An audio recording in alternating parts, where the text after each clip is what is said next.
இதுக்கப்புறம் நீங்க கேட்டீங்கன்னா இல்லைன்னே சொல்ல மாட்டேங்க. என்னடி சொல்ற? ஏன்னா அவ்வளோ ஸ்டாக் பண்ணிருக்கோம். என்னடி சொல்ற? என்னன்னு தானே யோசிக்கிறீங்க. நிறைய பேருக்கு வந்து பிரியாணி பாட் வந்து 32 கேட்கும்போது 36 தான் இருந்தது, 36 சென்டிமீட்டர் கேட்கும்போது 32 தான் இருந்தது, 28 சென்டிமீட்டர் தான் இருக்கு. இப்படி நீங்க கேட்ட ஒரு சைஸ் இல்ல இல்ல இல்ல இல்ல அப்படி சொல்லிட்டே இருந்திருப்பல. இதுக்கப்புறம் இல்லைன்னே சொல்ல மாட்டேங்க. ஹியூஜ் ஸ்டாக் பண்ணிருக்கோம் பிரியாணி பாட். இப்போ தமிழ் நியூ இயர் வேற வரப்போகுது. ஆரம்பிக்கலாமா?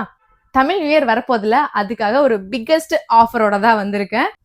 36 சென்டிமீட்டர் எடுக்கும்போது 50 கிராம் கெப்பாசிட்டி இருக்க மாதிரி ஒரு பென்ஸ் பவுல் ஃப்ரீயா கொடுக்குறோம். அதே 32 சென்டிமீட்டர் 28 சென்டிமீட்டர் இந்த ரெண்டு சைஸ் எடுக்கிறவங்களுக்கு தமிழ்நாட்டுக்குள்ள ஃப்ரீ ஷிப்பிங். ஆக்சுவலி ஒரு பிரியாணி பாட் ஷிப்பிங் பண்றதுக்கு 200 ருபீஸ் வருங்க. ஸோ இந்த நியூ இயர் வரைக்கும் இந்த ரெண்டு சைஸ்ல நீங்க எது எடுத்தாலும் தமிழ்நாட்டுக்குள்ள ஃப்ரீ ஷிப்பிங்.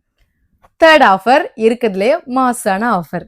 இந்த 3 சைஸ் பிரியாணி பாட்டும் மொத்தமா எடுக்கிறவங்களுக்கு 500 வர்த்து உள்ள இந்த மினி சாம்பார் இட்லி பாட் ஃப்ரீயா வரப்போகுது. ஸோ இவ்வளோ பிக்கஸ்ட் ஆஃபர் இது வரைக்கும் நம்ம பேஜ்ல கொடுத்ததே இல்லைங்க. இதுதான் ஃபர்ஸ்ட் டைம். அண்ட் இந்த offer April 14 Tamil new year வரைக்கும் தான். ஸோ மிஸ் பண்ணிடாம உடனே ஸ்கிரீன்ல இருக்க வாட்ஸ்அப் நம்பரை இமீடியட்டா கான்டாக்ட் பண்ணிக்கோங்க. நிறைய பேருக்கு இதுல எல்லா சைஸுமே வந்து ஸ்டாக் இல்லைன்னு வந்து சொல்லியிருப்பேன். ஸோ அந்த மாதிரி நான் பேமெண்ட் ரீஃபண்ட் பண்ணவங்களும் நீங்க இமீடியட்டா கான்டாக்ட் பண்ணிக்கலாம்.